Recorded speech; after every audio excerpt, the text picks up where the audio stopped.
Bismillahirrahmanirrahim. Assalamualaikum warahmatullahi wabarakatuh. Innal hamdalillah nahmaduhu wa nasta'inuhu wa nastaghfiruhu wa natubu ilaih. Wa na'udzu billahi min syururi anfusina wa min sayyiati a'malina. May yahdihillahu fala mudilla lahu wa may yudlil fala hadiyalah. Wa asyhadu an la ilaha illallah wahdahu la syarika lah wa asyhadu anna Muhammadan abduhu wa rasuluhu la nabiyya ba'dah. Ya ayyuhalladzina amanu taqullaha haqqa tuqatih wa la tamutunna illa wa antum muslimun. Fa inna asdaqal hadithi kitabullah wa khairal huda huda Muhammadin sallallahu alaihi wasallam. Wa syarrul umuri muhdatsatuha wa kullu muhdatsatin bid'ah wa kullu bid'atin dhalalah wa kullu dhalalatin finnar. Ibu sekalian dan bapak yang dirahmati oleh Allah Subhanahu wa taala, puji dan syukur kita panjatkan kepada Allah Subhanahu wa taala yang masih memberikan kita kehidupan, mengembalikan nyawa kita sehingga tadi pagi kita bisa bangun untuk bisa melaksanakan ibadah kepada Allah Subhanahu wa taala. Semoga Allah menjadikan kita hamba-hamba yang bersyukur kepada Allah Subhanahu wa taala. Salawat dan salam semoga tercurahkan selalu kepada junjungan kita Nabi Muhammad sallallahu alaihi wasallam dan juga kepada keluarganya serta seluruh sahabat beliau tanpa terkecuali. Pada kesempatan kali ini kita akan bahas adalah bab ke-7 yang judulnya minasyirki lubsul halaqati wal khayti wa nahwihima li raf'il bala aw daf'ihi. Di antara kesyirikan adalah menggunakan gelang atau tali atau yang semisalnya untuk menghilangkan bala atau untuk menolak bala. Ya.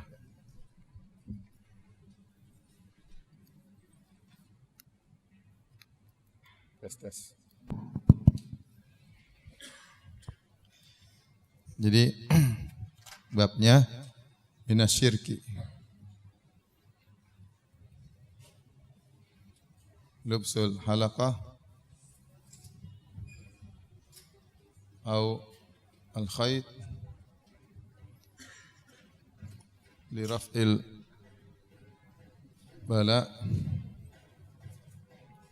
atau daf'ihi. Bahasa Indonesianya termasuk kesyirikan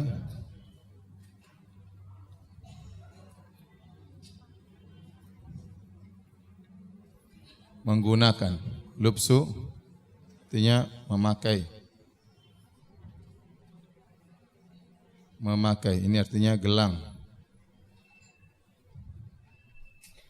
atau khayt artinya tali atau benang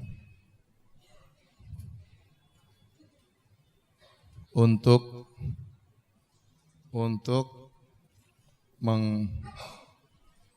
menghilangkan bala artinya bencana atau daf'uhu atau daf'ihi itu menolaknya.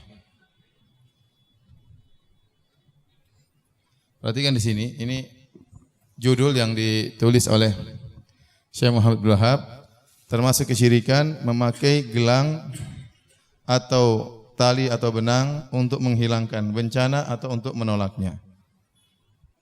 Kebanyakan ini masih bicara tentang jimat. Tentang apa? Jimat. Kebanyakan orang kalau pakai jimat bentuknya berupa gelang atau berupa apa? Tali. Tali yang diikat di tangan, tali yang diikat di perut, ya. Tali yang ikat di kaki, di paha, ya. Di leher, di telinga ada enggak? Enggak ada ya. Di leher ya, diikat. Tujuannya apa? Dua tujuannya. Untuk menghilangkan bala, sudah terkena bala, sudah terkena penyakit, sudah terkena bencana. Maka dengan memakai itu, dia merasa akan hilang. Atau daf'uhu, atau menolak sebelum datang. Dia pakai sebelum terkena bencana, supaya bencana tidak datang. Jadi di sini tujuannya dua. Pertama, untuk menolak bencana yang sudah terlanjur datang. Yang kedua, menolak bencana sebelum datang. Seperti orang sekarang, misalnya pasang jimat di mobilnya, ya.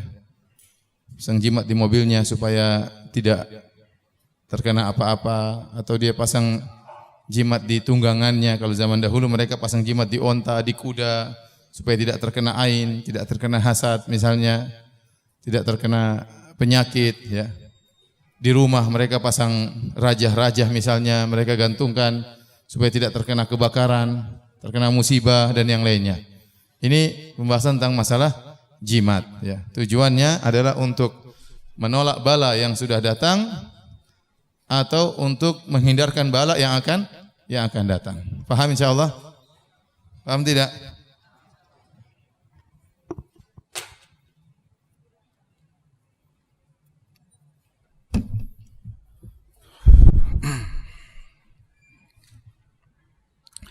Taib. Ibu-ibu dan bapak yang dirahmati oleh Allah Subhanahu wa taala. Pembahasan ini kadang-kadang kita terbetik dalam hati kita pembahasannya sepele, ya. Tapi kalau kita lihat kenyataan masyarakat di tanah air kita, ternyata pembahasannya tidak sepele. Masih banyak orang yang pakai jimat. Masih banyak orang yang pakai gelang untuk menolak bala. Masih banyak orang yang pakai gelang untuk menghilangkan penyakit. Dan itu masih banyak. Kemarin waktu saya ngisi di Lombok, ya, ada yang bertanya, Ustaz, bagaimana saya pakai jimat ada foto tuan guru, ya. Jadi mereka pasang jimat, foto tuan gurunya dilipat, dimasukkan di jimat, tadi pakai di pinggangnya, ya. Tadi pakai di motornya terkadang, tadi pakai di tangannya, dan itu mereka lakukan. Dan saya lihat sendiri, bahwasanya mau tuan guru, mau kiai, ya, datang kadang di rumah dipasang, ya, itu ada keyakinan. Keyakinan dengan dipasang foto kiai tersebut atau tuan guru tersebut, rumah ini akan berkah atau menolak bala, ya. Setannya mungkin enggak berani masuk lihat fotonya, ya. Pelaris. Dan mereka pasang juga di toko-toko, di kios-kios, di warung-warung mereka pasang, ya. Padahal mereka tidak kasih royalti sama tuan gurunya, ya. Nah, tapi mereka pasang tujuannya untuk pelaris atau untuk menolak bala. Saya pernah disebutkan cerita di suatu kota di tanah air terjadi kebakaran. Semua toko kebakaran kecuali ada satu toko tidak kebakaran. Toko tersebut rupanya ada foto tuan gurunya di situ. Ini bahaya seperti ini. Saya kan tuan guru yang menyelamatkan. Ya. Dia tidak tahu bahwasanya toko-toko yang lain juga banyak fotonya, kebakar juga, ya. Cuma ini kebetulan saja tidak kebakar. Tapi dikait-kaitkan bahwasanya ini tidak terbakar gara-gara foto tersebut. Inilah kesyirikan yang terjadi. Ya, kesyirikan terjadi. Karenanya sangat mengerikan nih. Belum kesyirikan yang lain, ya. Seperti memberi sajen buat arwah, ya. Di sana di Lombok, di Gunung Renjani atau di Palu atau di mana, sangat menyedihkan, ya. Kesyirikan masih banyak terjadi. Oleh karenanya jangan terpedaya dengan perkataan sebagian orang bahwasanya dakwah tauhid adalah dakwah yang sudah kuno. Tidak kuno. Sampai sekarang masih banyak orang terjerumus dalam kesyirikan. Masih banyak orang yang berpemahaman liberal. Dan itu bertentangan dengan tauhid. Masih banyak orang yang kejawen. Masih banyak tidak? Masih banyak. Masih banyak. Masih banyak agama-agama lain yang perlu tahu tentang tauhid. Tauhid bukan buat orang Islam saja. Masih banyak Hindu, masih banyak Buddha, masih banyak Nasrani, masih banyak Yahudi, masih banyak Konghucu, masih banyak Taoisme dan macam-macam. Dakwah tauhid harus terus digalakkan, harus terus diperhatikan, ya. Tentunya dengan dakwah yang lain pula, ya. Semuanya Islam, kita masuk Islam dengan kafah. Bukan tauhid saja yang kita bahas, yang lain tidak, ya. Yang lain juga penting. Masalah riba juga penting, masalah muamalah juga penting, hubungan suami istri juga penting, ya. Jangan sampai kita bilang tauhid saja yang lain tidak dibahas, itu juga ngawur, ya. Kita masuk Islam dengan kafah, semuanya dibahas. Semuanya dibahas, ada spesialis masing-masing.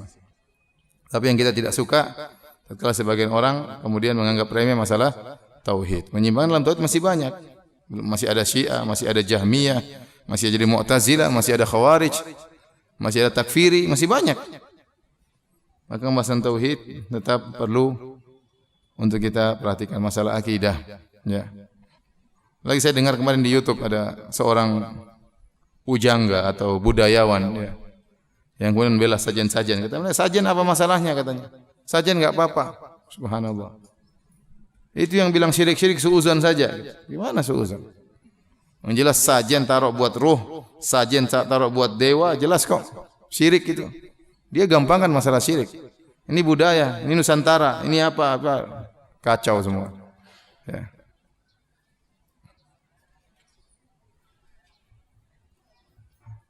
Oleh karena seorang belajar, dia selamatkan dirinya, dan dia selamatkan keluarganya, dia selamatkan, sampaikan kepada kerabatnya agar mereka terjauhkan dari bahaya kesyirikan. Ya. Mending seorang meninggal dunia dalam kondisi miskin, terkena bencana tapi di atas tauhid, daripada kaya raya hidup bergelimang harta namun di atas kesyirikan. Taib. Ibu-ibu dan bapak yang dirahmati Allah Subhanahu wa taala, kita bahas sekarang kata Syekh minasyirki, termasuk kesyirikan lubsul halaqati wal khayt, menggunakan gelang atau tali atau benang. Hadis tambahnya wa nahwihima dan yang semisalnya. Saya kurang di situ ada tulisan wa nahwihima. Jadi kata beliau sini wa nahwihima, itu yang semisal keduanya. Maksudnya apa? Syekh ingin menjelaskan bahwasanya yang namanya jimat itu bukan cuma gelang, bukan cuma apa? Tali. Yang semisal keduanya banyak. Jadi jimat itu suatu yang digantung, suatu yang dipasang, suatu yang ditempelkan. Tujuannya adalah untuk menghilangkan bala yang sudah menimpa atau untuk menolak bala sebelum apa? Sebelum datang. Itu semuanya adalah kesyirikan. Itu adalah semua jimat. Oleh karena jimat mencakup apa saja. Bisa jadi tadi keris dijadikan jimat. Orang punya keris taruh di rumahnya. Dia tidak gantungkan, tapi dia punya keyakinan kalau dia ada keris itu, dia akan apa? Aman. Itu jimat namanya. Ya. Atau misalnya tadi dia menggantungkan foto tadi, foto gurunya. Dia gantungkan di rumahnya dengan keyakinan dengan ada foto tersebut, bala tidak akan masuk, setan tidak akan masuk, ya. Maka sama, itu juga adalah jimat. Ya, dan ini mencakup semua yang digantungkan, satu yang ditempel. Yang penting tujuannya ini, untuk menolak bala atau untuk jangan sampai bala itu datang. Apapun bentuknya. Ya. Tapi di antara bentuk jimat yang lain apa? Pakai apa? Susuk bukan, susuk dia bukan jimat, dia mempercantik. Mempercantik, dia sihir lain. Susuk itu mempercantik, memperindah, ya, mempermudah, mempersyirik.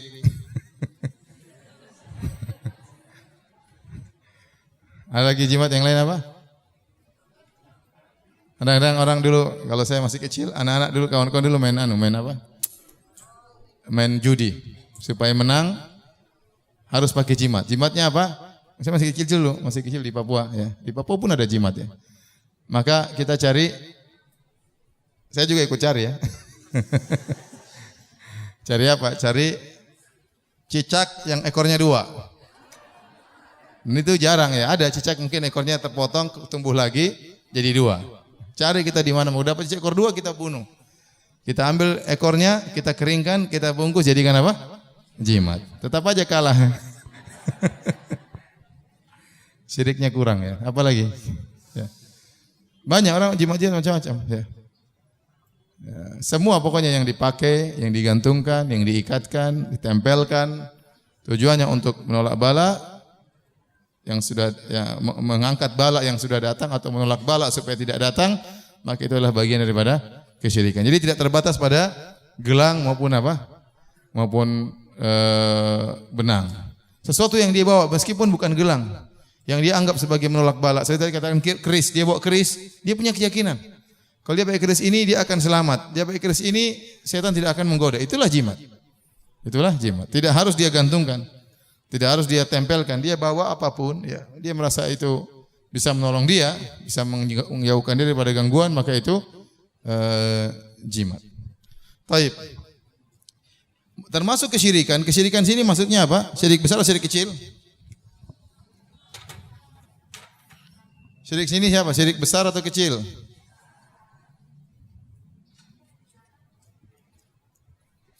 Pakai jimat syirik besar atau syirik kecil? Syirik pakai jimat itu syirik kecil. Hukum asal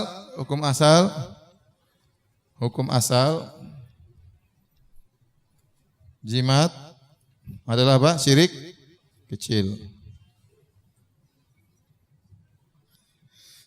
Kenapa? Karena kebanyakan orang tatkala pakai jimat, dia menganggap jimat hanya sebagai sebab.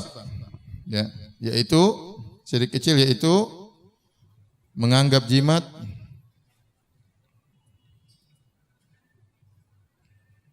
hanya sebagai sebab. Hanya sebagai sebab. Dan inilah keyakinan kebanyakan orang. Kebanyakan masyarakat. Ini syirik kecil. Syirik kecil. Bisa menjadi syirik besar. Kapan syirik besar? Jika meyakini jimat itulah jimat tersebut langsung punya pengaruh.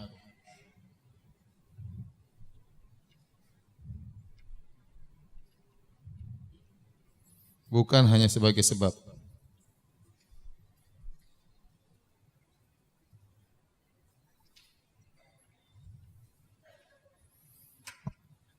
Kalau kita tanya masyarakat, kebanyakan masyarakat yang mereka yakini ini, yaitu bahwasanya jimat itu hanya sebagai sebab. Kata mereka, kita yakin Allah Subhanahu wa taala yang akan menolak bala, Allah yang akan menghilangkan bencana. Saya pakai jimat ini hanyalah sebagai apa? Sebab. Itulah syirik kecil. Kapan dia meyakini jimat ini sakti, bisa menolak setan secara langsung tanpa ada kaitannya dengan Allah Subhanahu wa taala, maka itulah syirik besar. Namun kebanyakan orang yang dia yakini ini syirik apa? Syirik kecil. Namun saya ingatkan, tatkala kita menamakan itu syirik kecil, bukan dia berarti dosa kecil. Saya sering sampaikan, dibedakan syirik kecil, syirik besar bukan berarti syirik tersebut dosa kecil. Tetapi untuk membedakan bahwasanya syirik kecil itu tidak membuat orang kekal dalam neraka jahanam. Adapun syirik besar membuat orang kekal dalam neraka jahanam. Ini sama seperti syariat membagi kufur kecil, kufur akbar. Kufur kecil itu bukan berarti dosa kecil, dia dosa besar. Cuma dinamakan kufur kecil untuk menjelaskan orang yang terjerumus dalam kufur kecil ini, dia tidak keluar dari Islam dan dia tidak kekal dalam neraka jahanam. Sama nifak kecil, nifak akbar. Nifak asgor, nifak akbar. Nifak akbar itu nifak akidah, keyakinan. Ingkar kepada syariat Islam, ingkar kepada Nabi sallallahu alaihi wasallam, namun dia KTP-nya Islam. Itu syirik, itu kekufuran, nifak akbar. Nifak kecil seperti suka berdusta, suka mengingkari janji, idza haddatsa kadzaba wa idza wa'ada akhlafa wa idza tumina khan. Kalau dikasih amanah selalu berkhianat. Itu bukan dosa kecil, dosa besar itu. Tetapi dinamakan nifak kecil untuk membedakan dia dengan nifak apa? Besar. Jadi saya ulangi penamaan. Nifak kecil, nifak asgor, syirik asgor, kufur asgor itu bukan berarti nifak, kemudian syirik dan kufuran itu dosa-dosa kecil. Bukan. Dia semuanya dosa besar, cuma untuk membedakan ada yang lebih besar daripada itu yang berbahaya yang buat orang kekal dalam neraka jahanam, yaitu nifak akbar, syirik akbar sama kufur apa? Akbar.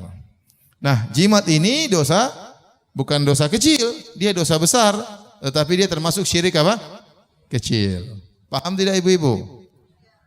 Saya ragu-ragu ibu nih. Ibu paham tidak? Karena ibu-ibu banyak yang lemot ya. Kalau udah hitung-hitungan baru cepat biasanya, hitung-hitung belanjaan ya. Saya ulangi, ibu-ibu paham atau tidak? Coba apa yang dipahami? Apa yang dipahami apa? Bahwasanya, coba satu orang maju nih, coba. Itu tunjuk-tunjukkan sekarang, nggak berani. Coba. Sini ya, sini.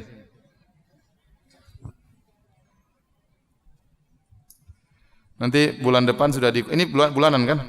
Nanti di copy bukunya. Coba. Yang syirik aja Ustaz. Iya, syirik aja, enggak usah yang lain-lain. Enggak usah bahas suami. Pembagian sih. Bismillah. Pembagian syirik besar dan syirik kecil bukan berarti syirik kecil itu sama dengan dosa kecil. Ya. Syirik kecil tetap berupa dosa besar, tapi tidak mengeluarkan seseorang dari Islam dan tidak kekal di neraka. Nah, iya benar. Syukran. Jazakillah khairan. Ya. Ini satu aja yang paham, yang lain belum tentu.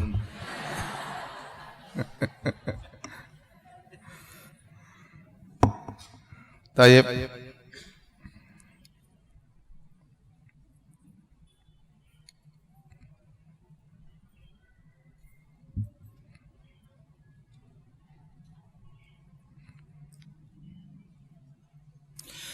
Untuk bisa memahami hal ini, kita katakan jimat itu dikatakan sebagai syirik asghar. Kenapa? Karena dia dianggap merupakan sebab untuk menolak bala. Padahal dia bukan sebab. Dia bukan sebab yang syar'i. Dia bukan sebab yang syar'i. Makanya seperti seorang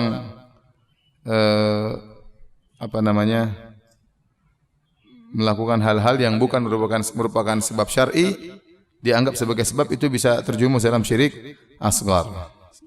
Contoh seperti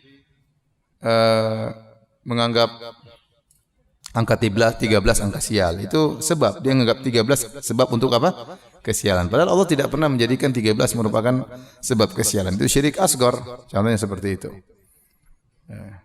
Nah, untuk memahami masalah syirik ini, kita perlu memahami tentang masalah sebab. Karena di sana ada orang-orang yang menyimpang tentang memahami masalah sebab. Ya. Tolong dihapus.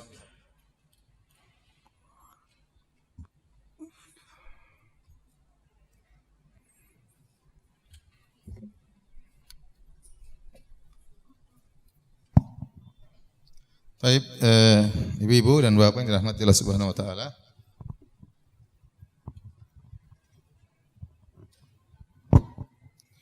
Kita akan bicara tentang sebab, ya. Sikap kelompok-kelompok dalam menyikapi sebab. Ada 3 kelompok secara umum, ya. Yang pertama tentunya Ahlus Sunnah. Ini diantaranya Sufiyah, kadang yang terjerumus dalam kesyirikan,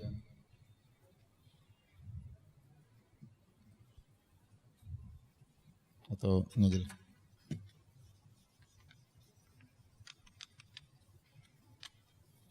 gampangannya yang berlebih-lebihan,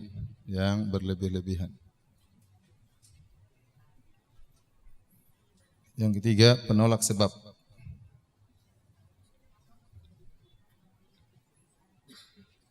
Dalam kurung nufatul asbab. Ahlussunnah wal jamaah tengah-tengah, ya, meyakini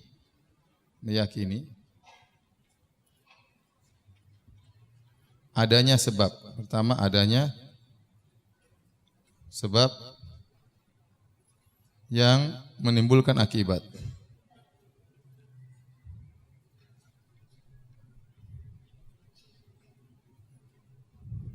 Tetapi yang menentukan akibat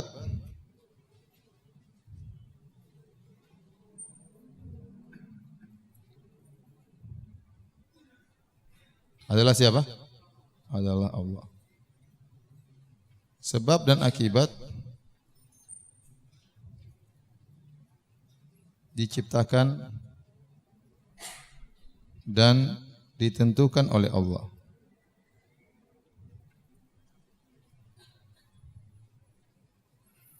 Yang sebab akibat inilah yang senang dikenal sebab akibat. Inilah yang sering dikenal dengan sunnatullah.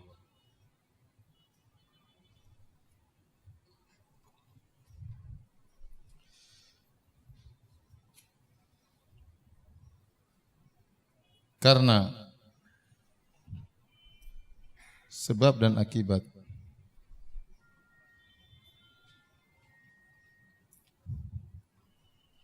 Yang atur adalah Allah. Maka jika Allah berkehendak,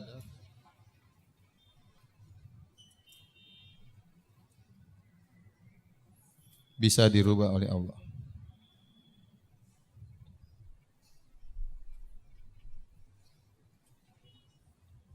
Baik.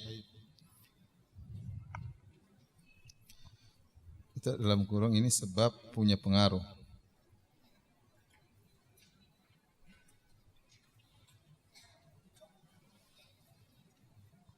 Sekarang kita ingin menjelaskan tentang akidah Ahlussunnah tentang masalah sebab. Dalam akidah Ahlussunnah atau yang diyakini oleh masyarakat umum, sebab itu menimbulkan apa? Akibat. Orang bakar timbul panas. Api merupakan sebab timbulnya apa? Panas. Berarti api punya pengaruh timbulnya panas atau tidak? Ya, punya pengaruh. Makanan menimbulkan kenyang. Sebab makan maka menjadi apa? Kenyang. Maka makanan itu punya pengaruh untuk menimbulkan apa? Rasa kenyang. Tetapi Ahlussunnah meyakini yang menentukan akibat adalah Allah Subhanahu wa taala. Betapa sering orang melakukan sebab namun tidak timbul akibat. Contoh, orang berobat. Obat merupakan sebab untuk timbulnya apa? Kesembuhan. Tetapi tidak sembuh. Tidak sembuh. Kenapa? Karena akibatnya tidak diberikan oleh Allah Subhanahu wa taala. Sebagai kita yakin bahwasanya seluruh akibat adalah kehendak Allah Subhanahu wa taala. Sebab hanyalah sebab. Namun yang menentukan kepastian akibat adalah siapa? Allah Subhanahu wa taala. Dan kita yakini juga bahwasanya sebab dan akibat diciptakan oleh Allah Subhanahu wa taala. Allah yang menentukan sebab, Allah yang menentukan apa? Akibat. Nah, sebab dan akibat ini yang sering dikenal dengan sunnatullah, ya. Sunnatullah bahwasanya kalau nanya api akan membakar. Sunnatullah bahwasanya air akan membasahi. Sunnatullah kalau orang bertakwa akan diberi kebahagiaan. Demikian, ini namanya sunnatullah berlaku. Sunnatullah bahwasanya orang bermaksiat akan diberikan kegelisahan. Ini namanya sebab akibat ini Allah jalankan di alam semesta ini aturan Allah. Namanya sunnatullah, ya. Nah, tatkala kita tahu sebab dan akibat yang atur adalah Allah, maka jika Allah berkehendak bisa dirubah oleh Allah Subhanahu wa taala. Aturan tersebut bisa dirubah dan itu terkadang disebut dengan mukjizat. Disebut dengan apa? Mukjizat.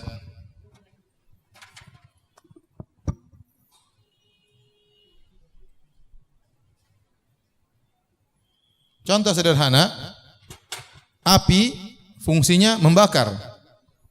Api merupakan sebab untuk apa? Membakar. Tetapi tatkala Allah berkehendak, api menjadi sebab yang menimbulkan lawan daripada akibat yang seharusnya. Api akhirnya menjadikan dingin. Sebagaimana dialami oleh Nabi Ibrahim alaihissalam.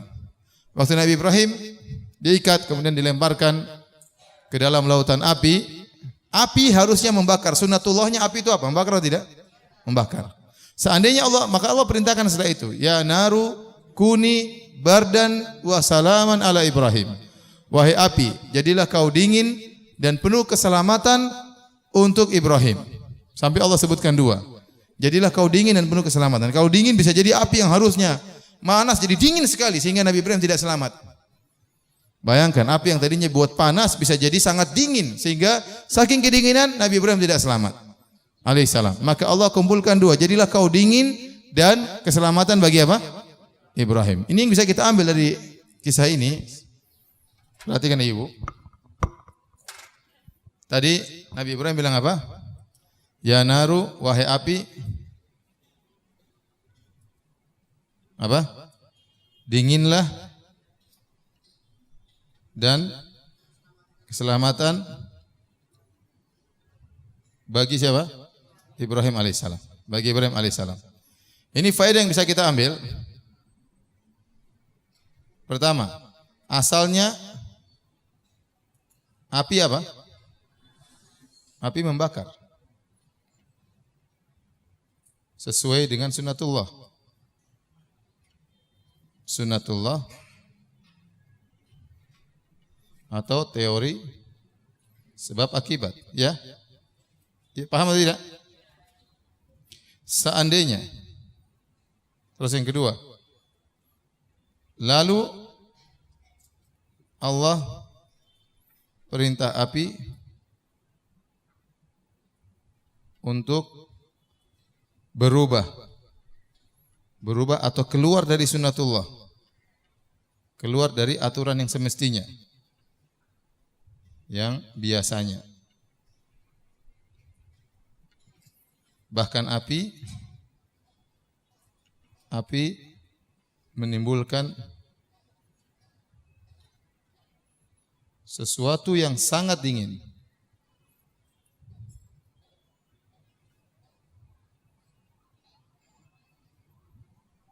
Makanya karenanya ditambah apa?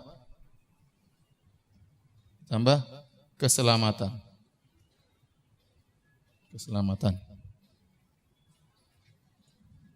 Baik. Pada yang ketiga, seandainya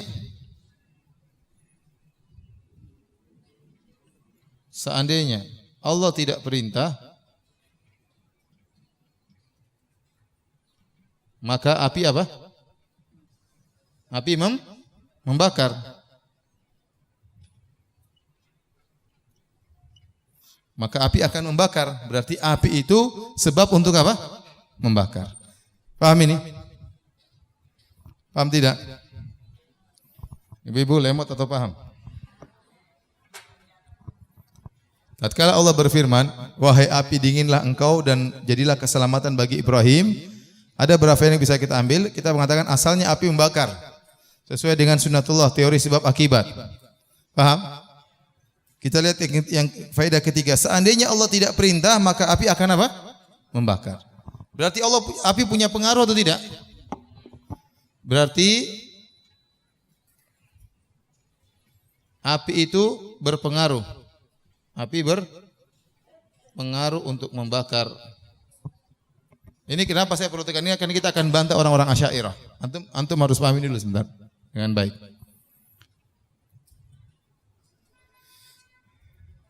Jadi api punya pengaruh untuk membakar atau tidak? Yang menciptakan api punya pengaruh untuk membakar siapa? Allah. Api punya pengaruh untuk membakar. Yang membuat api menjadi bisa membakar siapa? Allah Subhanahu wa taala. Seandainya Allah tidak perintahkan api untuk jadi dingin, maka api tersebut akan membakar sesuai dengan yang Allah ciptakan bagi api. Tetapi karena Allah ingin menyelamatkan Nabi Ibrahim, maka Allah perintahkan api untuk berbalik. Seharusnya membakar malah menjadi sangat apa? Dingin. Supaya Nabi Ibrahim selamat, maka ditambahkan bardan wa salaman, dingin dan keselamatan. Ini dalil untuk kita pahami bahwasanya sebab akibat itu berlaku. Namun karena Allah yang menciptakan sebab akibat, Allah bisa merubah sebab tanpa akibat. Sebagaimana banyak obat tidak menjadikan apa? Kesembuhan. Paham? Allah bisa menjadikan akibat tanpa sebab. Dan Allah bisa menjadikan sebab menimbulkan akibat yang berlawanan. Sudah dicatat belum? Diulang.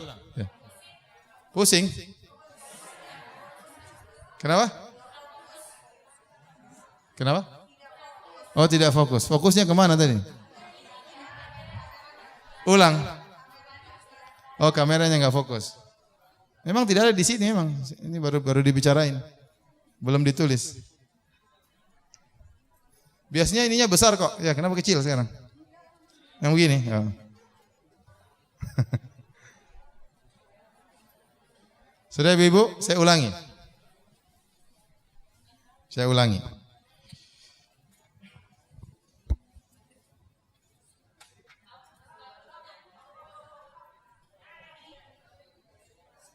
Sudah belum?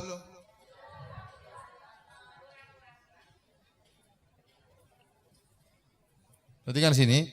Karena sebabnya akibat yang atur adalah Allah, maka jika Allah berkehendak bisa dirubah oleh Allah. Maka ini bisa menimbulkan berbagai kemungkinan. Pertama, sebab tanpa akibat. Yang kedua, akibat tanpa sebab. Yang ketiga, sebab menimbulkan akibat yang berlawan, akibat yang berbalik.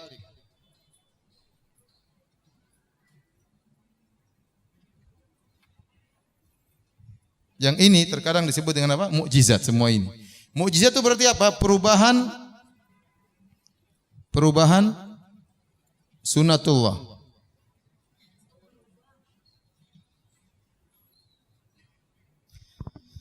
Kita sudah yakini bahwasanya sebab dan akibat diciptakan siapa? Allah. Karena yang ciptakan Allah, maka Allah bisa menjadikan sebab tidak menimbulkan akibat. Contoh, sebab tanpa akibat. Banyak orang menikah harusnya menimbulkan anak. Suaminya tidak ada masalah, istrinya tidak ada masalah. Tapi setelah berhubungan berulang-ulang tidak bisa hamil. Ini terjadi sampai ada seorang menikah sampai 18 tahun dia menikah. Saya dengar ini pertanyaan di Masjidil Haram. Seorang menikah 18 tahun tidak punya anak. Akhirnya mereka cerai. Yang satu nikah punya anak, yang satu menikah punya anak lagi. Subhanallah. Mereka gabung berdua tidak bisa punya anak. Sebab tanpa akibat. Sebab tanpa akibat. Bisa Allah berkehendak sebab tanpa akibat. Banyak obat ini harusnya menyembuhkan, tapi ternyata tidak sembuh. Dokter terkadang terlalu pede, ini sembuh ternyata tidak sembuh. Kenapa Allah cabut akibat dari sebab tertentu? Itu terserah Allah Subhanahu wa taala. Contoh terkadang akibat tanpa sebab. Akibat tanpa sebab. Dan ini banyak ya. Tahu-tahu orang diberi rezeki tanpa sebab. Dia tidak melakukan apa, tahu dapat rezeki ya. Tahu-tahu dikasih orang, tahu-tahu apa banyak. Ya.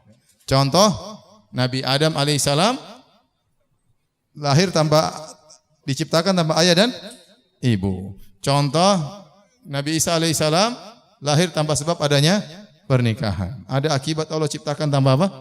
Sebab. Bisa Allah ciptakan akibat tanpa sebab. Ya.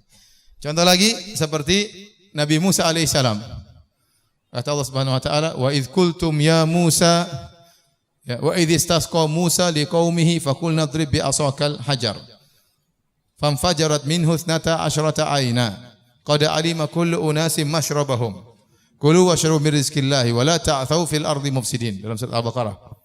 Tatkala kalian yaitu orang kaumnya Nabi Musa minta air dari Musa. Mereka berjalan di tengah perjalanan, mereka kehausan, tidak ada sungai, tidak ada sumber air, tidak ada mata air. Mereka bilang, "Musa minta air sama Allah." Musa berdoa. Maka kemudian Allah berikan mukjizat. Allah mengatakan, pukulkan tongkatmu kepada batu. Waktu batu dipukul, langsung keluar 12 keran air. Batu gini bulat, ada kerannya 12. Enggak ada saluran airnya, enggak ada sumber airnya. Orang-orang Bani Israel kemana-mana bawa batu itu. Kalau haus tinggal buka apa? Keran. Bisa keluar air tanpa sebab. Dari mana airnya datang? Enggak tahu. Nabi SAW bisa keluar air dari jarinya. Dari mana? Enggak ada sebab sini, enggak ada saluran air. Itu namanya akibat tanpa apa?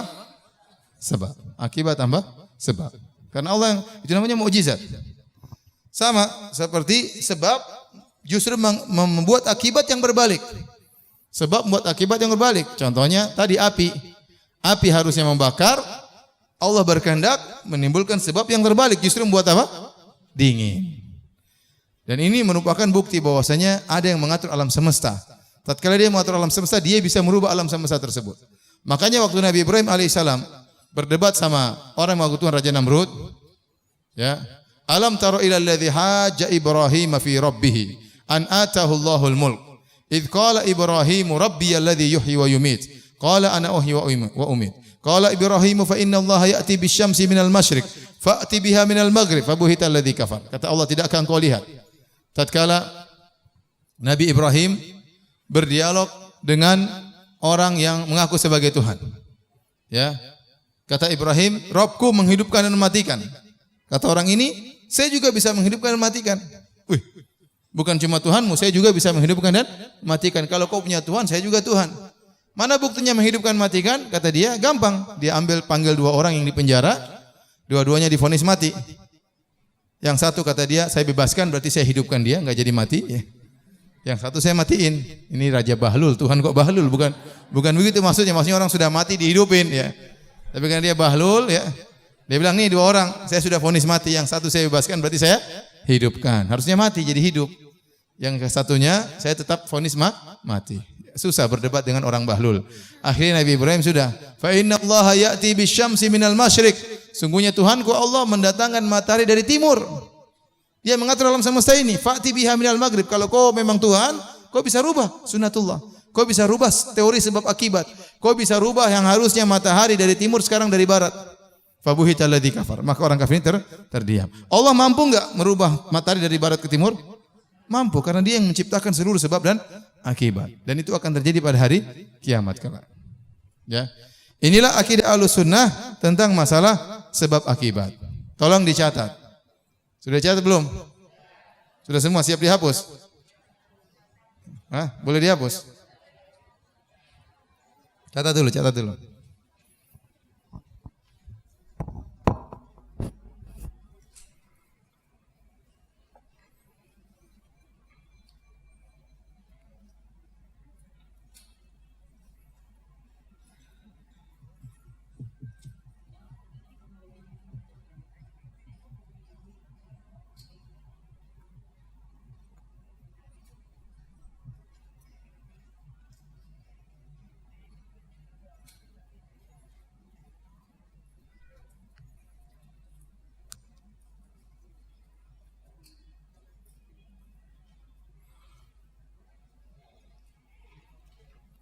Sudah difoto?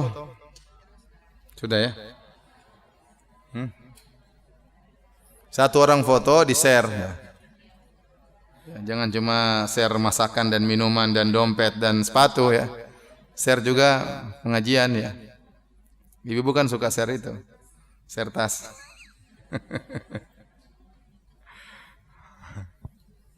Sudah ibu-ibu? Baik.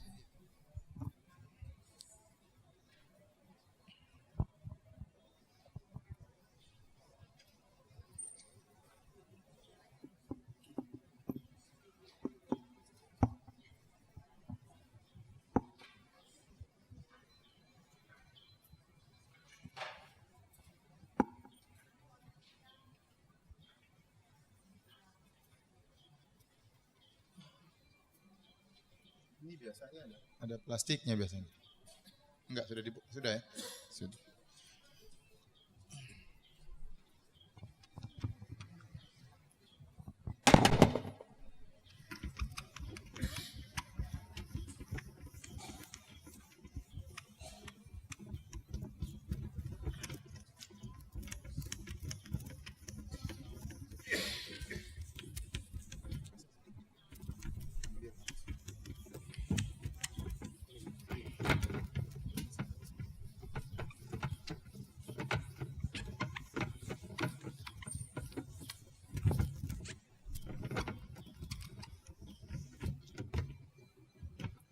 Taib, kita lanjutkan. Ibu-ibu yang dirahmati oleh Allah Subhanahu wa taala. Semoga ibu-ibu menjadi istri-istri yang salehah. Masuk surga semuanya ya. Jadi bidadari di surga. Jangan jadi bidadari di gua hantu ya. Taib. Sebab ada dua. Syar'i, tidak syar'i. Syar'i bisa diketahui dari dua. Ada dalilnya. Contohnya tentang madu. Contoh madu. Kata Allah Subhanahu wa taala, "Yakhruju min butuniha syarabun mukhtalifun alwanuhu fihi shifaa'un linnas." Surat apa itu? An-Nahl ayat berapa? Enggak tahu ayat berapa. Yakhruju min butuniha syarabun mukhtalifun alwanuhu fiha shifaa'un linnas. Contoh dalam Al-Quran surat An-Nahl, surat 16 ayat berapa enggak tahu. Kemudian contohnya lagi habatus sauda.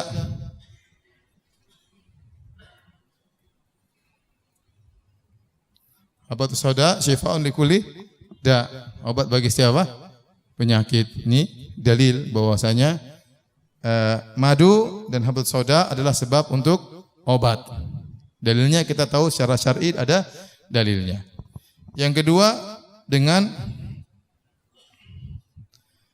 bukti praktek.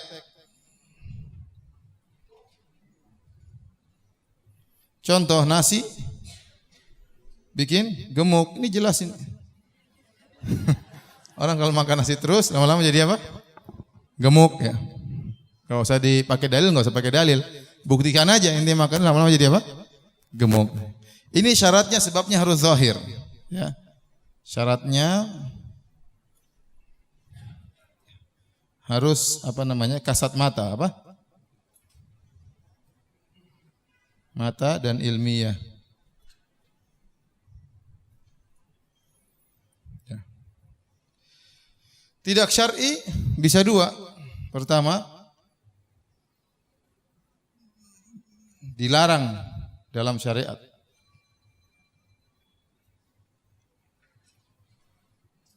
Banyak contohnya dukun. Dukun, ini sebab. Bisa barang bisa ketemu. Bisa barang hilang bisa apa? Ketemu. Buktinya benar, ada dukun yang cari barang hilang bisa apa? Ketemu, bisa. Ke dukun. Ya. Bisa bikin orang sakit. Benar, dia pelet orang tersebut, dia santet orang tersebut saya sakit. Terjadi, ada sebab apa? Akibat. Tapi dilarang dalam apa? Syariat. Judi bisa bikin kaya mendadak, ada manfaatnya. Ya, khamar, bir bisa juga, ya, ada manfaatnya. Yas'alunaka 'anil khamri wal maisir, kata Allah Subhanahu wa taala. Mereka bertanya kepada engkau tentang al-khamr wal maisir dalam surat Al-Baqarah ayat berapa itu? Qul fihima ithmun kabirun wa manafi'u lin-nas wa ithmuhuma akbaru min naf'ihima. Kata Allah, mereka bertanya kepada engkau tentang khamar dan perjudian. Katakanlah bahwasanya keduanya itu ya ada dosa dan ada manfaat-manfaat. Ada manfaat-manfaat. Wa ithmuhuma akbaru min naf'ihima. Tetapi dosanya lebih besar daripada manfaatnya. Berarti Allah menetapkan dalam Al-Quran judi ada manfaatnya. Khamar juga ada manfaatnya. Bayangkan orang punya hutang, tahu-tahu main judi menang. Manfaat atau tidak? Manfaat, hutang jadi lunas. Orang tadinya stres macam-macam minum khamar, hilang stresnya. Ya, meskipun beberapa saat stres kembali. Tetapi ya, untuk menghilangkan stres dia minum apa? Khamar. Ada kelezatan dia rasakan. Ada stres hilang. Berarti ada manfaatnya, tapi ini semua dilarang dalam syariat. Dilarang dalam syariat. Dukun ada manfaatnya. Ya, babi ada manfaatnya. Babi banyak manfaatnya. Contoh apa? Babi. Ada babi manfaatnya banyak. Buat enzim lah, buat anu lah, buat inilah, buat tas, buat macam-macam. Bulu babinya bisa buat apa? Kuas kue. Ya tidak? Banyak babi itu manfaatnya. Ya. Ada manfaat-manfaatnya maksud saya. Ada manfaat-manfaatnya. Tapi dilarang atau tidak? Dilarang. Dia punya sebab tapi dilarang dalam syariat. Tentu ada hikmah yang Allah kehendaki. Dia merupakan sebab namun tidak syar'i. Yang kedua,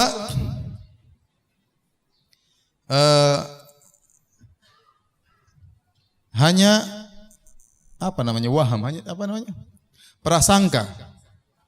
Hanya prasangka tanpa ada bukti ilmiah.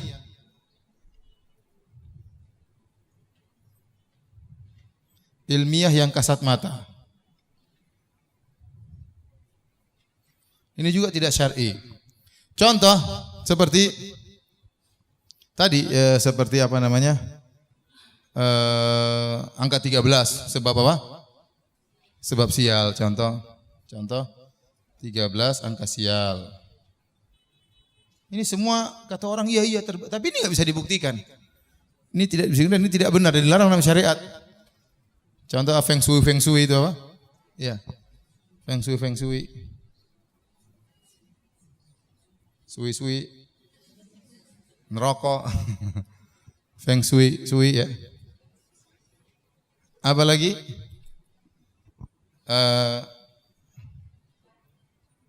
Tidak logis. Misalnya dengan tarik napas kemudian bisa mukul dari jauh. Enggak boleh, itu pakai jin. Tenaga dalam yang apa?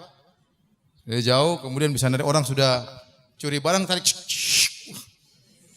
Diputar-putar. Orangnya keputar-putar langsung. Itu karena pencurinya ada jinnya, kawannya sendiri. Makanya diputar-putar. Tapi kalau orang biasa ya nggak bisa. Kalau dia bisa begitu, harusnya main bola Indonesia nggak pernah kalah. Tinggal bolanya masuk gol. Maksudnya masuk. Bisa harusnya kan jagoan semua bisa cing. Dari jauh bisa nyetir bola, tapi nggak bisa. Karena dalam SOP-nya nggak boleh begitu ya. Sama jin-jin nggak boleh. Ada kode etik di antara para jin, nggak boleh begitu. Ya. Itu semua khurafat, pakai jin. Makanya mereka hanya bisa berkelahi melawan orang yang punya ilmu gitu juga. Sehingga terjadi berbagai macam grup, mereka bertengkar sama-sama punya ilmu begitu. Baru dia bisa kalahkan karena jinnya sana kalah dengan jinnya kita. Tapi kalau orang biasa-biasa gimana mau menang? Makanya katanya Indonesia jago-jago, sakti-sakti, tapi dijajah Belanda 350 tahun. Lawan Jepang yang enggak jago-jago juga enggak bisa. Jepang 3,5 tahun ya bikin Romusa siksaan yang luar biasa. Mana sakti-sakti enggak ada bermanfaat. Nah, makanya saya bilang ini contohnya tenaga dalam yang kayak gitu-gitu. Itu juga sebab benar-benar bisa. Tapi itu tidak bisa dijelaskan secara apa? Ilmiah. Bagaimana coba kita jelas? Dari usaha kemudian dari pernapasan akhirnya bisa narik orang dari jauh, enggak masuk akal. Sama orang mulai sekarang pakai gelang-gelang juga. Sekarang orang-orang pakai jimat di Lombok sana. Dilarang pakai jimat, kata mereka ini jimat, ini bukan jimat sebenarnya. Terus apa? Ini kayu, jin takut sama kayu ini. Itu mereka bilang. Jadi saya pakai kayu dari akar pohon tertentu. Jin takut dengan kayu tersebut. Enti tahu dari mana jin takut sama kayu tersebut? Tahu dari mana dia? Dia nggak bakalan tahu. Yang bilang gitu biasanya dukun yang kasih tahu, itu jin takut sama apa? Akar pohon itu. Ya. Paham? Jadi intinya saya ingin menyampaikan, tidak semua sebab yang menimbulkan akibat lantas boleh. Apalagi sebab yang tidak menimbulkan apa? Akibat. Kesimpulannya,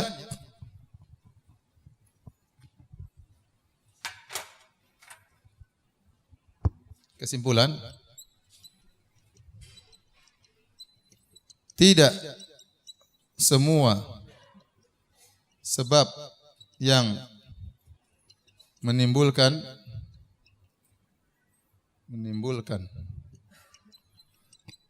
akibat lantas dibolehkan. Ini yang intinya itu ini. Karena orang katanya ini berhasil. Tidak semua yang berhasil kemudian apa? Dibolehkan. Orang kedukun berhasil, orang minum khamar berhasil, orang berobat dengan babi berhasil, tapi tidak semua yang menimbulkan akibat lantas menjadi apa? Boleh. Tapi kita terikat dengan syariat. Harus syar'i ada dalilnya atau terbukti dengan praktik yang nyata ya, secara ilmiah bisa dibuktikan dengan kasat mata ya. Paham? Karena kebanyakan orang terjerumus dalam masalah jimat, mereka menganggap itu merupakan sebab, ternyata sebab yang tidak syar'i. Jimat itu sebab yang tidak syar'i dan tidak menimbulkan akibat. Jimat itu selain tidak syar'i, selain bertentangan dengan dalil dan dia tidak menimbulkan apa? Akibat. Saya ulangi. Jimat itu apa? Bertentangan dengan dilarang dalam syariat. Dilarang dalam syariat. Yang kedua apa? Tidak menimbulkan apa? Akibat.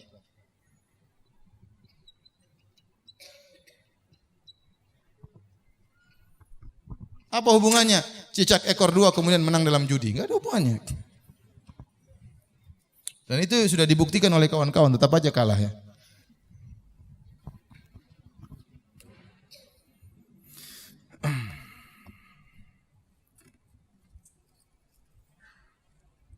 Sudah habis waktu kah?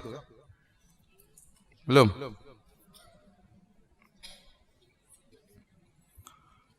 Taib, kalau sudah difoto terus dihapus.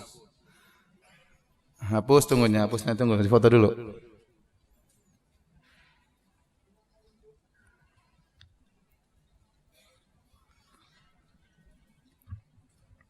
Sekarang kita bahas lebih susah lagi, bentar lagi. Yang merah di atas 3 jangan dihapus, ya. Di bawah aja.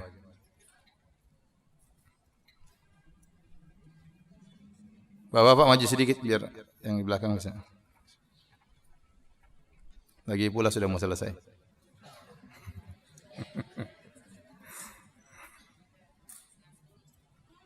Setengah 10 sama tanya jawab kan?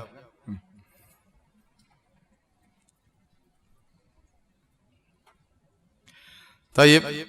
Jadi itu secara sederhana tentang sebab dan akibat menurut siapa? Ahlus sunnah wal jamaah. Ya. Dan banyak dalam Al-Quran Allah menyebutkan tentang bahwasanya sebab menimbulkan akibat. Sekarang kita akan bahas tentang kelompok dua yang lain, yaitu kelompok penolak sebab di antara Asy'ariyah dan juga kelompok yang berlebih-lebihan dalam sebab. Contohnya orang musyrikin, ya. Orang musyrikin, ya, mereka berlebih-lebihan dalam menetapkan sebab. Ya tadi, yaitu orang-orang yang pakai jimat. Mereka anggap jimat-jimat itu merupakan apa? Sebab. Padahal bukan apa? Sebab. Ya. Semua contoh yang apa? Kasih sajen. Ini juga menetapkan sebab, dengan sajen ini maka akan gini-gini. Semuanya ini syirik. Dan itu menetapkan sesuatu yang bukan sebab menjadi apa? Sebab. Berlebih-lebihan dalam masalah sebab. Contoh batu Quran yang ada di Pandeglang. Barang siapa yang keliling tawaf 7 kali, maka akan dikabulkan apa? Doanya. Sama, ini juga bukan sebab. Mana sebab muter-muter 7 kali kemudian doanya dikabulkan? Kalau di Ka'bah iya. Jadi batu Quran bagaimana ya? Jadi mereka cerita bahwasanya batu Quran ini asalnya ada seorang wali yang dia pergi haji, kemudian dia pulang ketinggalan ketinggalan kapal zaman dahulu kala, zaman bahala. Kemudian karena dia terlambat kapal, akhirnya dia lewat di bawah tanah. Lewat bawah tanah dari Mekah, kemudian sampai ke Pandeglang, dia keluar. Waktu dia masuk di sumur Zamzam, Kemudian dia sampai akhirnya keluar air Zamzam, akhirnya ikut keluar juga karena lewat bolongan dari Mekah sampai ke Pandeglang ya.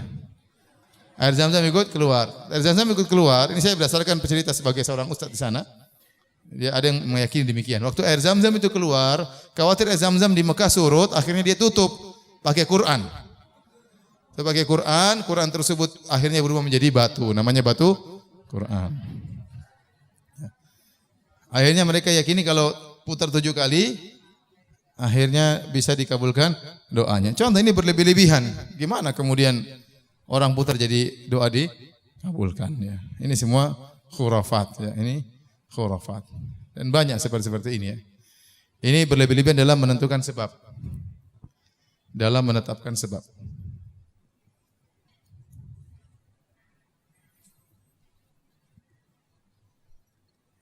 Kalau kita bisa bagi menjadi 2 ya. Itu saya bagi 2 ya.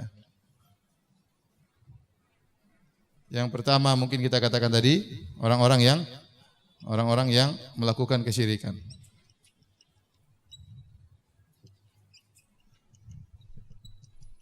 Tadi pemakai jimat, ya, sajen, batu Quran. Yang kedua orang-orang yang lupa terhadap Allah. Sehingga hatinya fokus hanya kepada sebab.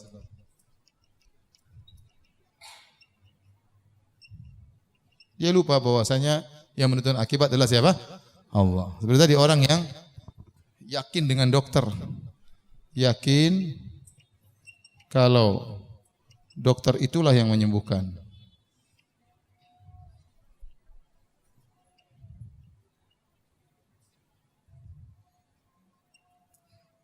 Contoh sederhana aja. Kalau enggak dokter itu enggak sembuh, ya itu namanya berlebihan terhadap dokter. Dia lupa bahwasanya yang menyembuhkan siapa?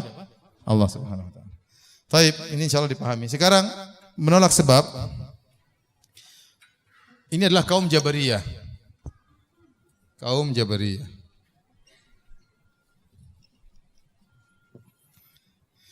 Yang mereka meyakini bahwasanya kita ini adalah seperti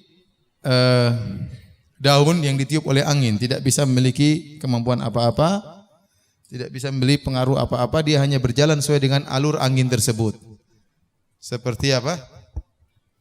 Seperti daun yang atau bulu dengan daun. Daun terlalu berat. Bulu yang dihembuskan oleh angin.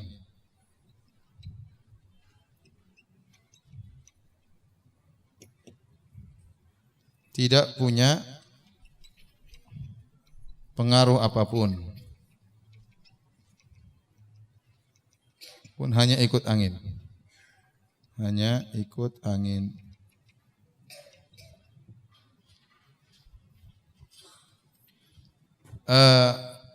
Mereka terbagi menjadi dua secara besar, Jabriyah ekstrim, menolak sebab secara total,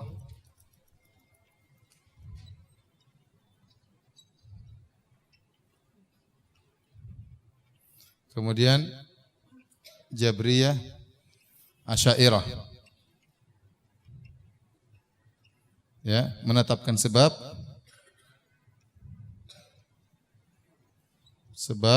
namun sebab tersebut tidak punya pengaruh. Yang mereka sebut dengan qudrah ghairu mu'aththirah. Itu kekuatan atau kemampuan yang tidak punya pengaruh. Qudrah ghairu mu'aththirah. Baik, saya akan jelaskan. Asy'ariyah memiliki suatu kaidah dalam masalah disebut kasbul asy'ari. Kasbul asy'ari. Mereka namakan dengan kasb. Kasbul asy'ari itu suatu qudrah ghairu mu'aththirah. Kekuatan yang tidak punya pengaruh. Maksudnya gimana? Mereka memandang sebab seluruh ada di sebab ini yang ada di alam semesta itu bukanlah sebab untuk menimbulkan akibat. Karena sebab tersebut tidak punya pengaruh untuk menimbulkan akibat. Tetapi akibat terjadi tatkala ada sebab, bukan karena sebab. Paham Ibu? Tidak paham. Saya ulang. Saya sudah tahu Ibu enggak paham. Kalau bapak insya Allah paham. Taib. Saya jelaskan ya. Jadi mereka orang-orang Asy'ariyah, ya, saudara-saudara kita dari kalangan Asy'ariyah, dalam keyakinan mereka, saya ulangi, saya sering menyampaikan dalam keyakinan Asy'ariyah. Kenapa? Karena banyak orang-orang dari saudara-saudara kita yang ngaku bermadzhab Asy'ariyah tidak ngerti akidah mereka. Mereka tidak ngerti akidah mereka. Contoh sederhana. Menurut orang Asy'ariyah yang mutaakhirin yang sekarang, Allah tidak di atas, tidak di bawah. Tidak boleh ditunjuk, tidak boleh Allah di sana, tidak boleh Allah di mana, enggak boleh. Itu secara keyakinan seperti itu, tapi masyarakat sebenarnya tidak seperti itu. Masyarakat yang Asy'ariyah, mereka kalau ada masalah mereka bilang kita serahkan kepada yang di atas. Kalau yang di atas sudah menentukan. Ini sudah digariskan oleh yang di atas. Sering mereka mengatakan demikian.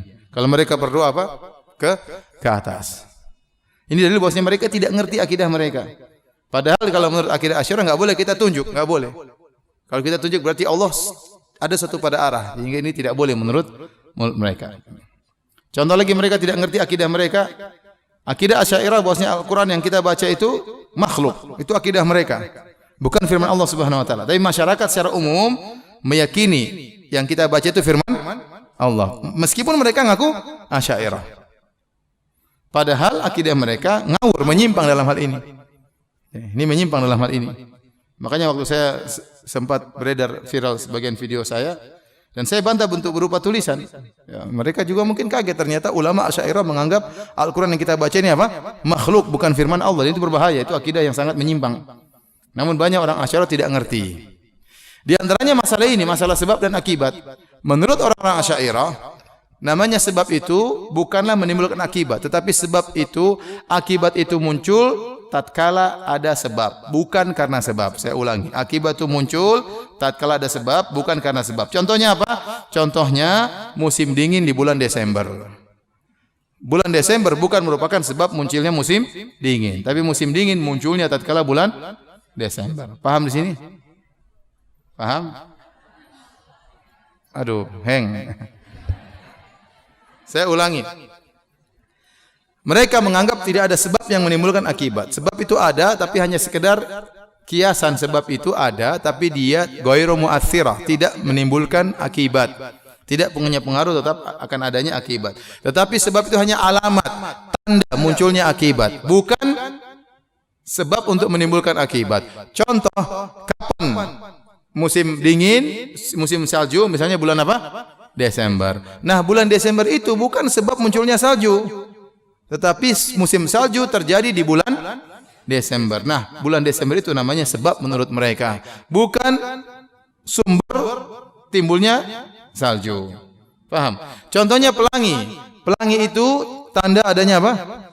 Hujan. Tapi pelangi bukan sebab munculnya hujan.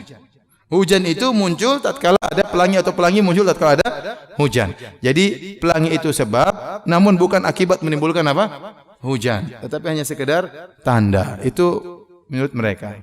Menurut mereka, sehingga mereka mengatakan seandainya ada orang memegang pisau kemudian memotong roti, maka roti tersebut terbelah bukan karena tajamnya pisau. Bukan. Tetapi roti tersebut terbelah tatkala pisau digerakkan. Pisau ini tidak punya kemampuan untuk membelah apa? Roti. Tetapi roti tersebut baru terbelah tatkala pisaunya digerakkan. Ngerti atau tidak? Enggak ngerti. Ini aneh. Kalau antum enggak ngerti wajar, karena ini aneh, enggak masuk akal.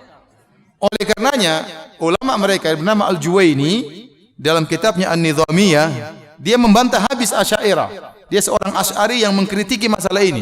Ini sangat tidak logis, sangat tidak masuk akal. Orang yang berakal tidak akan bisa menerima hal ini. Dia kritik masalah orang-orang apa? Asy'ariyah dalam keyakinan masalah ini.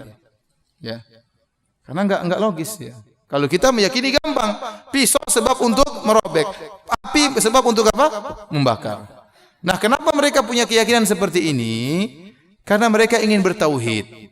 Kata mereka, kalau kita meyakini ada yang menimbulkan sebab selain Allah, maka ini syirik. Semua kejadian akibat itu yang menyebutkan siapa? Yang menentukan siapa? Allah. Maka tidak boleh ada satupun yang menimbulkan akibat kecuali siapa? Allah. Nah, kalau mereka bilang pisau menyebabkan roti terbelah, berarti syirik. Padahal yang membelah roti adalah siapa? Allah. Kalau Ahlussunnah gampang. Iya yang membelah Allah, tapi Allah memberikan kekuatan kepada pisau sebagai sebab untuk membelah apa? Roti. Selesai urusan. Apa susahnya? Nah, mereka bikin suatu logika yang aneh, jadi bahan tertawaan oleh sebagian mereka sini, mentertawakan mereka. Inilah salah satu akidah Asy'ariyah yang aneh, yang menyimpang, tapi diyakini oleh sebagian mereka. Paham? Sampai sini paham? Dan dalam Al-Quran banyak sekali Allah menyebutkan sebab-sebab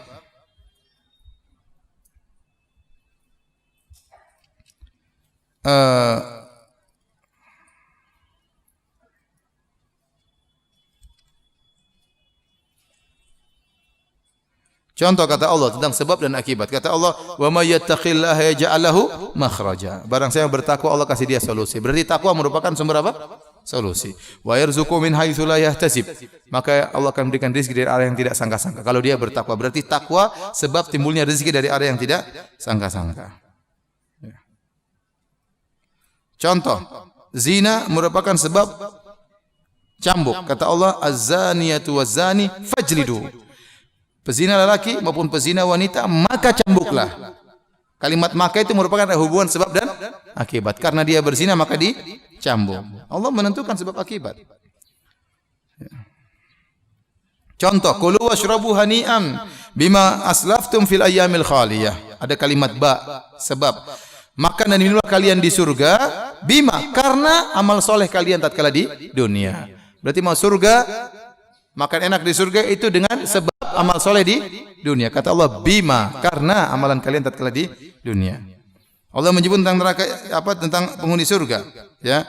Ulaika ashabul jannati khalidina fiha jazaa'an bima kanu ya'malun. Mereka itulah penghuni surga, kekal dalam surga, ya. Jazaan sebagai balasan bima kanu ya'malun, karena sebab yang mereka kerjakan tatkala di dunia. Ini sebenarnya syubhat mereka tuh banyak. Ini salah satu akibat dari syubhat, tapi saya tidak akan bisa bahas di sini kan terlalu ruwet, terlalu rumit. Syubhat filsafat terlalu rumit. Intinya di antara produk dari syubhat tersebut, mereka mengingkari adanya sebab yang punya pengaruh. Kalau Jabariyah sudah dari awal tidak ada sebab. Kita ini seperti orang yang bergerak tapi sebenarnya kita itu terpaksa, seperti bulu yang diterbangkan oleh angin. Seakan-akan bulu tersebut bergerak namun dia tidak punya pilihan dan tidak punya kekuatan, tidak punya sama sekali. Dia hanya dibawa oleh angin tersebut. Adapun Asy'ariyah tidak, ada sebab tapi sebab enggak punya pengaruh. Lebih aneh lagi.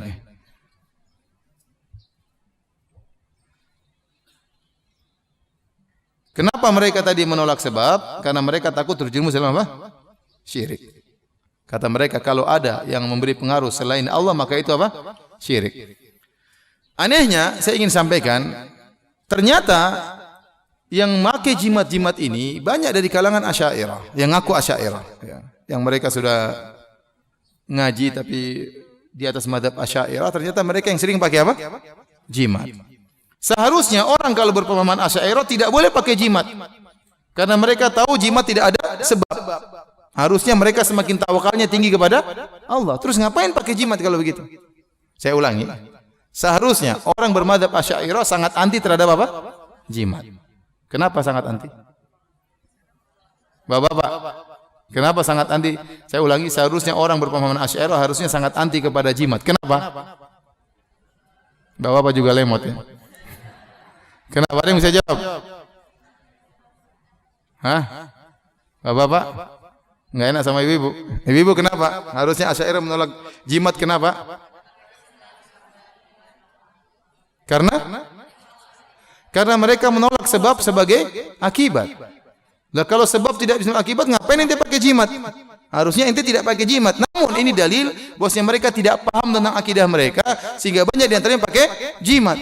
Jimat-jimat yang pakai foto-foto tuan guru, foto-foto kiai, itu kan mereka mengaku bermadzhab Asy'ariyah. Sejak kapan foto jadi sebab untuk menolak bala? Dari mana dalilnya? Enggak ada. Apalagi Anda meyakini bahwasanya tidak ada sebab yang menimbulkan akibat. Paham ibu-ibu? Rahmatillah subhanahu wa ta'ala. Ya. Inilah kejahilan yang tersebar di saudara-saudara kita. Ya. Ngaku-ngaku Asy'ariyah tidak ngerti akidah Asy'ariyah. Nuduh-nuduh orang Wahabi Salafi tidak ngerti apa itu akidahnya Salafi. Akidah yang sunnah itu tidak ngerti seperti apa. Sehingga mereka menolak, mencerca apa yang tidak mereka pahami. Baik, demikian saja. Masih ada 10 menit. Nanti kita lanjutkan lagi insyaallah bulan depan.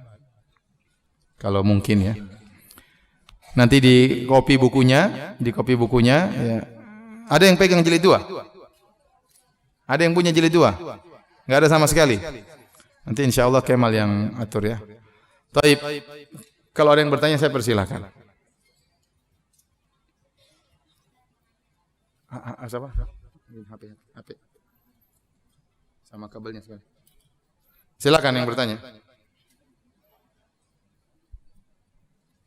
Silakan. Ini ada mic, ada mic-nya.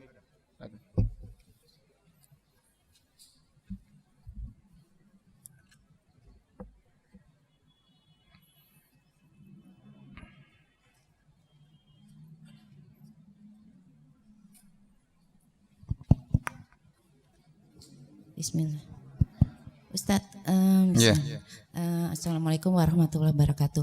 Ustadz, dalam fenomena beberapa saat belakangan ini di mana terjadi banyak sekali bencana di negara kita, ada keyakinan kita meyakini akibat ini terjadi adalah akibat disebabkan terjadinya maksiat di tempat-tempat tersebut. Apakah ini keyakinan yang benar, Ustadz?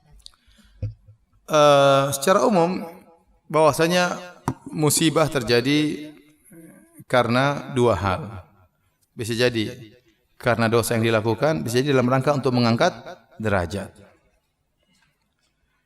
Bisa jadi karena mengangkat derajat. Seorang diuji dengan musibah untuk diangkat derajatnya. Sebagaimana Ibnu Qayyim menjelaskan, bisa jadi seorang kalau hanya diharapkan pada amal solehnya, dia tidak bisa mencapai derajat yang tinggi. Dia sudah sholat, tapi ini derajat dia belum bisa dongkrak dia untuk naik ke surga yang lebih tinggi. Maka Allah kasih musibah, Allah kasih ujian, dengan kesabarannya tadi bisa mendongkrak dia kepada surga yang lebih lebih tinggi. Dan ini mungkin kita katakan inilah banyak ujian yang menimpa para nabi, para solihin. Ya.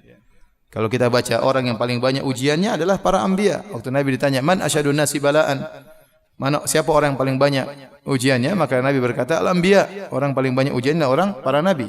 Tsumma salihun, kemudian orang soleh. Tsumma al-amsal fal amsal. Kemudian selanjutnya dan selanjutnya. Jadi kemungkinan pertama seorang dikasih ujian dalam rangka untuk mengangkat apa? Derajat.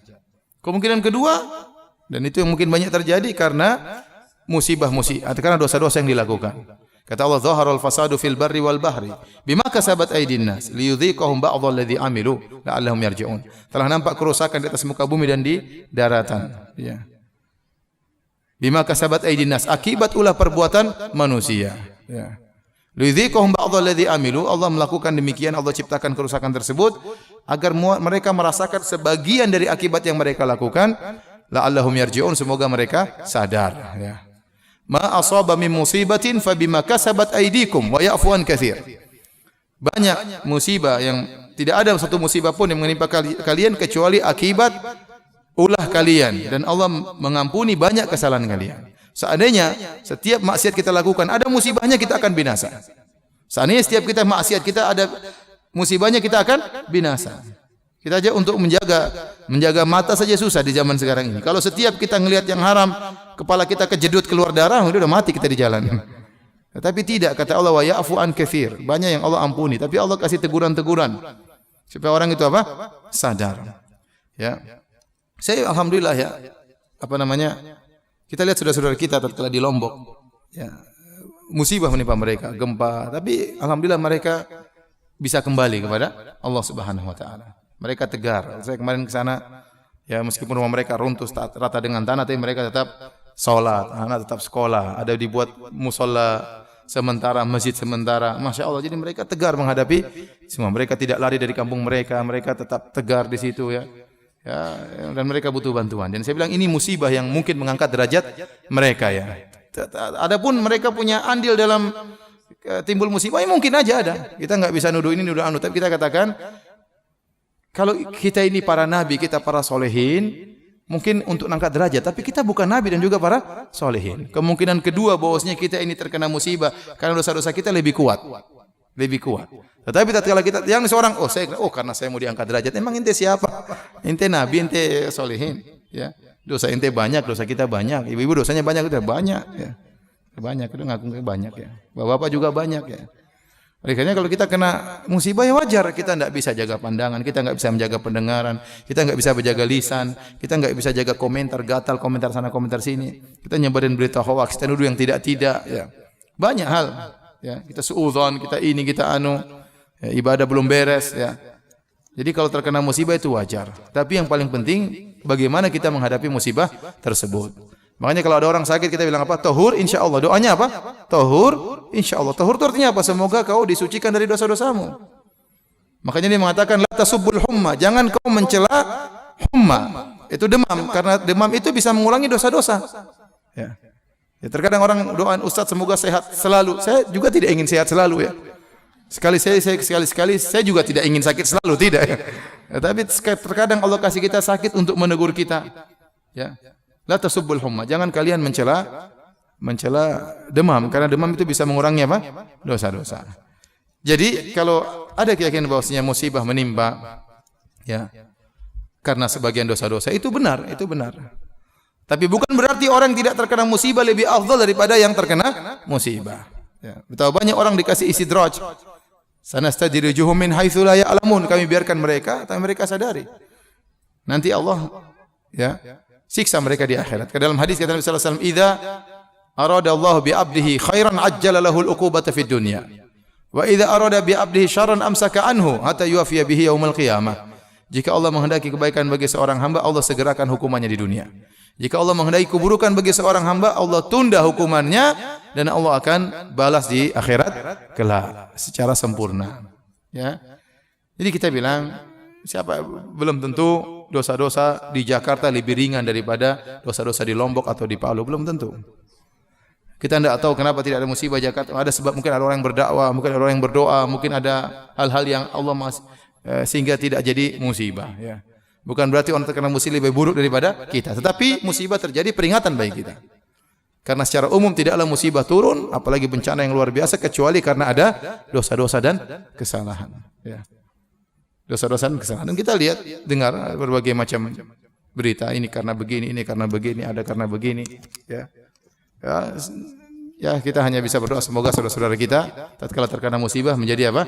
Sabar, dan semoga Allah mengangkat derajat mereka. Adapun jika menghadapi musibah dengan maki-maki, dengan tidak sabar, maka tidak ada faedahnya. Musibah tersebut bisa memperburuk mereka, semakin menjatuhkan ya derajat mereka di sisi Allah. Maka tugas kita menasihati mereka agar sabar dalam menghadapi musibah, dan lebih utama kita segera memberi bantuan kepada mereka. Wallahu a'lam bishawab.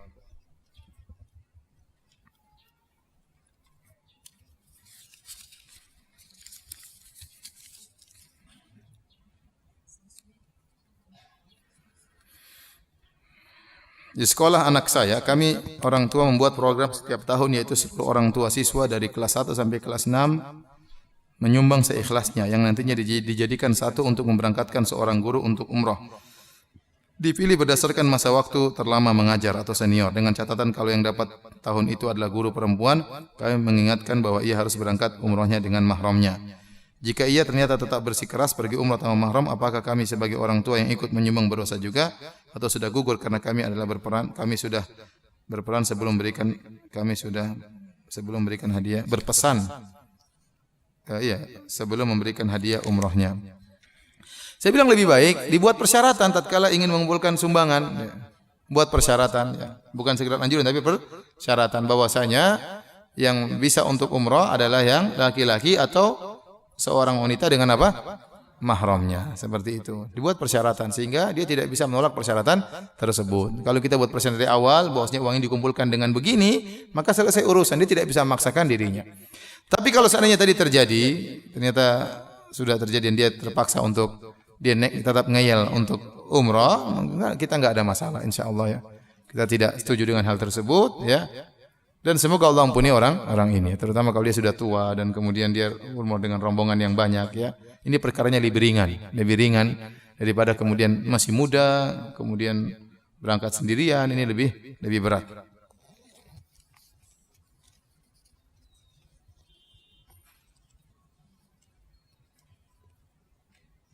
Saya sedang mengobati anak saya yang berkebutuhan khusus ke pengobatan alternatif. Kalau dilihat Islami, tetapi setelah itu saya disuruh sholat tasbih dan memberikan foto anak untuk didoakan. Ini bagaimana hukumnya? Apakah termasuk dalam syirikan? Tidak. Jadi sholat tasbih itu bukan sebab untuk pengobatan. Kalaupun itu disyariatkan, bukan sebab untuk pengobatan. Sholat tasbih ada khilaf di kalangan para ulama. Ya, sebagian menghasankan hadisnya seperti Syekh Albani rahimahullahu taala, sebagian ulama mendhaifkan bahkan mengatakan hadis palsu. Ini pendapat banyak ulama ya. Kenapa? Karena solat tersebut datang dalam seluruh hadis-hadisnya seluruhnya dhaif. Seluruhnya dhaif.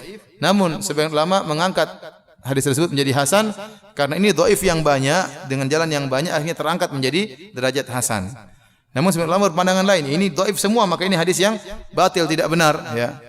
Terutama ini sebab yang pertama karena hadisnya semua dhaif, jalurnya semuanya dhaif. Yang kedua karena dalam solat tersebut ada hitungan-hitungan. Dan ini tidak biasa dalam solat-solat yang lain. Orang yang solat itu konsentrasi dengan apa yang dia baca. Ya, bukan sibuk dengan jumlah hitungan. Sementara solat tasbih itu ada hitungan berapa puluh. Yang ketiga tidak diriwayatkan dari seorang sahabat pun yang melakukan solat tasbih. Selanjutnya berkaitan dengan masalah ini, kalaupun solat tasbih itu syar'i, sebagaimana pendapat Syekh Albani rahimahullah taala, maka dia bukan sebab untuk mengobati penyakit seorang tertentu ya. Ya, sebab untuk diampuni dosa-dosa, bukan sebab untuk obat dan yang lainnya. Jadi kalau sebab untuk obat misalnya bersedekah, itu sebab. Adapun berikan foto anak untuk didoakan, ini repot lagi ya. Doa tidak perlu ada foto di depan kita ya. Ngapain kita doa anak kita pada ya. Allah Maha tahu anaknya, enggak lihat pun enggak ada masalah. Anaknya ibu itu sedang sakit, ya Allah sembuhkan. Enggak perlu ya Allah yang fotonya yang ini, ya Allah yang ini loh, bukan yang satunya. Ngapain bagi foto ya? Ini repot ya. Nah kalau jin yang harus tahu, ya jin kamu jangan salah yang ini ya, itu mungkin kalau jin. Kalau Allah Maha tahu segalanya, tidak perlu kita tunjukkan foto kepada Allah Subhanahu wa taala. Saya ragu dengan pengobatan seperti ini.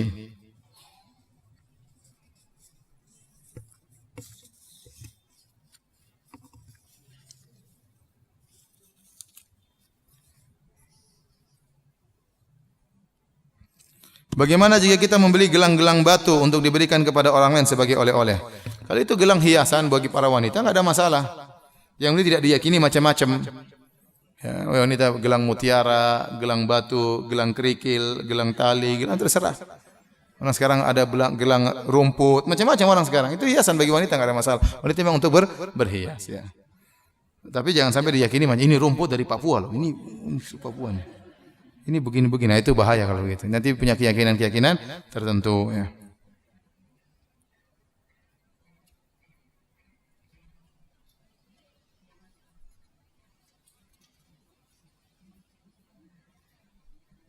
Seorang mahasiswa psikologi kemarin baru saja saya mahasiswa psikologi. Kemarin baru saja dosen menjelaskan tentang kartu Rorschach. Kartu ini dibuat oleh ilmuwan dari Jerman, kalau tidak salah, dibuat dari bercak tinta yang digunakan untuk tes kepribadian. Dengan tes ini bisa diikuti kepribadian seorang secara menyeluruh dan detail. Dan dari tes ini bisa memprediksi keadaan seorang tersebut di masa datang. Dukun ini. Taib, kalau saya setelah dites, ternyata saya ini orangnya tenang. Ternyata seorang ini penyabar. Terus apa hubungannya saya jadi kaya atau miskin? Tidak ada hubungannya. Betapa banyak orang sabar, penyayang, enggak kaya-kaya. Ya, apa hubungannya dengan masa depan? Taib, kalau dia sekedar perkiraan bahwasanya dengan cara dia menulis, cara dia menyampaikan, cara dia berbicara, kita bisa mendebak-debak psikologi orang ini emosional, orang ini. Tapi tidak ada hubungannya dengan masa depan. Karena orang ini menurut bercak tinta, dia bakalan jadi menteri. Ini dukun asli seperti ini. Enggak ada hubungannya, enggak, sangat tidak logis. Logis dari mana? Apa kaitannya dengan masa depan? Tapi kalau orang ini bahaya, kalau dia punya istri-istrinya bakalan diomelin, ya mungkin. Dia logis ya. Emosional sedikit tidak mau kalah. Kasihan istrinya nanti kalau nikah, ya bisa jadi. Tapi kalau hubungannya dia bakalan kaya, bakalan miskin, bakalan jadi menteri, mau jadi presiden, ya apa hubungannya? Enggak ada hubungannya. Ini ya begitulah. Dosen ini enggak benar ya. Baik, demikian saja kajian kita. Ibu-ibu dan bapak yang dirahmati Allah Subhanahu wa taala, semoga Allah menganugerahkan keikhlasan pada diri kita dan semoga kita diwafatkan di atas tauhid kepada Allah Subhanahu wa taala, dimasukkan dalam surga tanpa adab dan tanpa hisab. Subhanakallah bihamdik asyhadu alla ilaha illa anta astaghfiruka wa atubu ilaik. Assalamualaikum warahmatullahi wabarakatuh.